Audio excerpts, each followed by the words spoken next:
Ang kasaysayan ng Iglesia Filipina Independiente ay ang kasaysayan ng Pilipinong naghahangad ng kalayaan. Ang 80 o higit pang pag-aaklas na isinagawa ng mga Pilipino sa buong panahon ng pananakop ng Kastila ay nagpapatunay lamang na ang mga Pilipino ay naghahangad na mapatalsik hindi lamang ang kolonyal na pamahalaan, kundi pati na rin ang pagbibigay wakas sa prailokrasya o pamamahala ng mga dayuhang praile. Bagamat nagtagumpay ang mga Kastila na gamitin ang krus bilang sandata ng panunupil, hindi naman napigilan ang mga mamamayan na magrebelde. Ito ay dahilan na rin sa mga pang-aabusong hindi na nakayanan ng mga mamamayan. Ang kalagayang pang-politikal, pang-ekonomiya, pang-espiritual at pang-sosyal ay walang makakapantay sa kabahuan. Ipinataw sa mga kaawa-awang mamamayan ang sistema ng polo na kung saan ang mga kalalakihang nasa edad na ay puwersahang magtrabahong parang alipin sa loob ng 40 araw.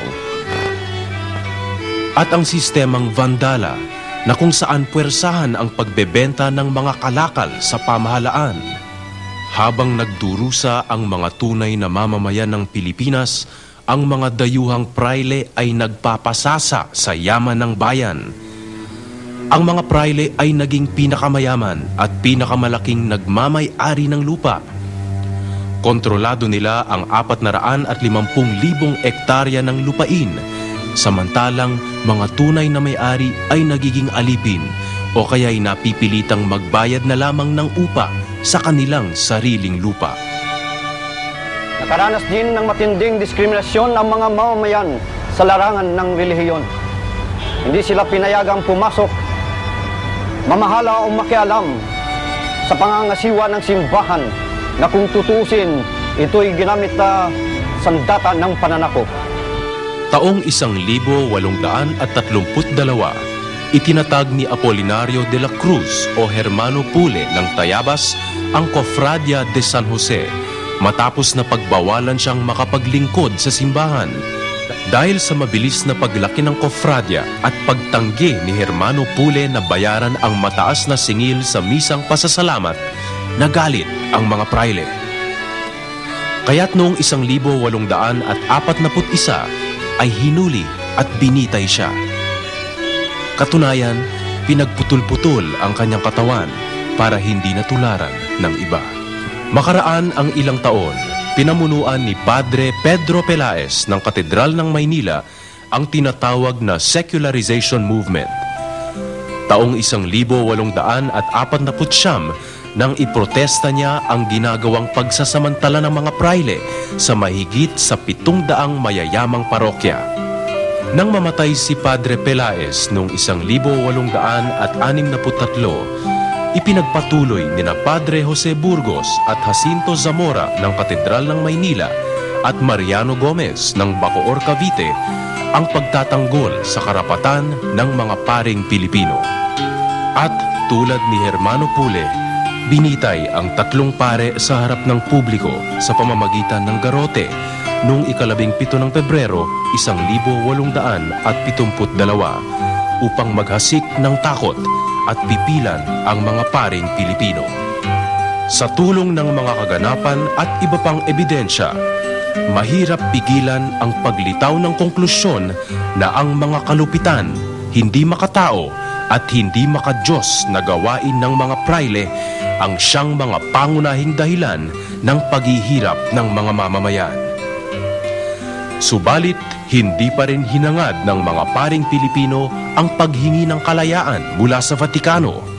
Nagpatuloy ang pagmamalupit ng mga dayuhang mananakop, kaya't unti-unting napuno ang mga Pilipino.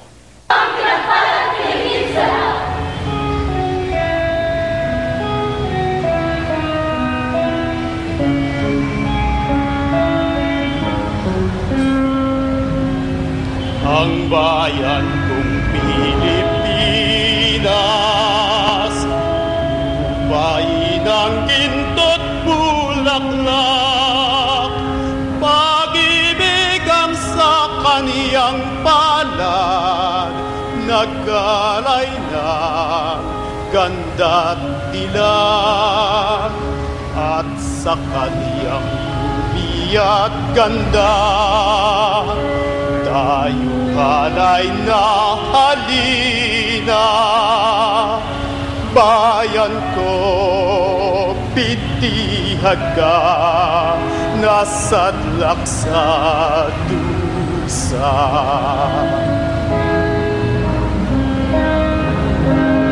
Ibon mang may layang lumipad, tutukin mo at tupiyak. Bayan pa kayang sakdal dilag, ang timag nasang makalpas. Pilipinas kong minumutya, ugat ng luha ko't dalita, aking at hika, makita kang sakdalaya. Revolusyon! Revolusyon! Ang pakikipaglaban para sa reforma ay ipinagpatuloy at pinag-igting ng mga ilustrado. Marami sa kanila ang nangibang bayan para iwasan ang panggigipit. Ang iba namay nagtungo roon para pag-ibayuhin ang kanilang kaalaman, nang sa gayon ay magamit sa paglilingkod sa kanilang bayan. Itinatag ang kilusang propaganda para humingi ng reforma mula sa Espanya. Ito'y nabigo. Kaya't noong ika-7 ng Hulyo, 1872, itinatag ang Katipunan sa pangunguna ni Andres Bonifacio. Iba na ang layunin ng kilusang ito. Ito ay ang pagpapatalsik sa mga dayuhang mananakop, ang pagpapatalsik sa mga praile, at ang paghahatid ng kalayaan para sa inang bayan. Maghari si Kristo lamang sa Pilipinas, ang bayan kong lahat.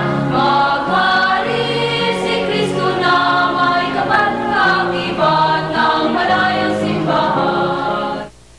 Subalit nang matuklasan ang katipunan at maganap ang unang sigaw ng mga nag-aaklas, marami pang Pilipino, mayaman o mahirap, ang ipinatapon, binitay o pinatay. Kabilang narito si Isabelo de los Reyes o Don Belong, na nadawit na isa umano sa nagpasimuno sa katipunan. Si Don Belong ay hindi katipunero, pero isa siya sa aktibong naglalantad ng mga kapalaluan ng mga Kastila sa pamamagitan ng kanyang mga panulat.